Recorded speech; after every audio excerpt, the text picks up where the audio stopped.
Iran has already closed the Strait of Hormuz again after Israel launched more attacks in Beirut, Lebanon. Now, President Trump warning Iran to immediately reopen the critical waterway to oil tankers. Go ahead, take a look at this video here because you can see the smoke billowing from the skyline of Beirut, Lebanon, after multiple strikes by Israel. Israeli Prime Minister Benjamin Netanyahu saying the ceasefire with Iran does not apply to Lebanon. However, that contradicts what Pakistan is saying. Now, Pakistan brokered the two-week ceasefire deal between the U.S., Israel, and Iran. Now, in retaliation, Iran has closed the Strait of Hormuz, as I just said, and wants to start charging a toll to use the strait to deliver oil around the world.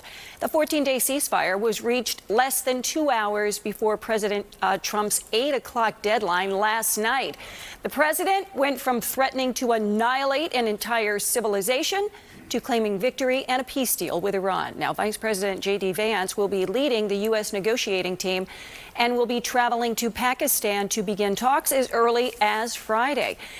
Democratic leaders, though, say the war has weakened American credibility and strengthened the Iranian regime. I actually think, and there's a lot of bad faith negotiation and a lot of bad faith, propaganda going on.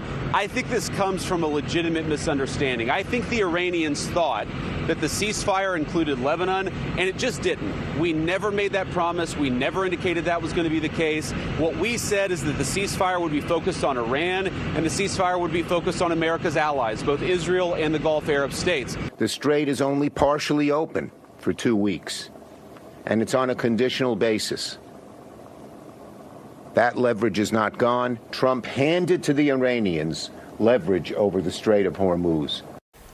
And also today, NATO's Secretary General is at the White House today meeting with Secretary of State Marco Rubio as well as President Trump.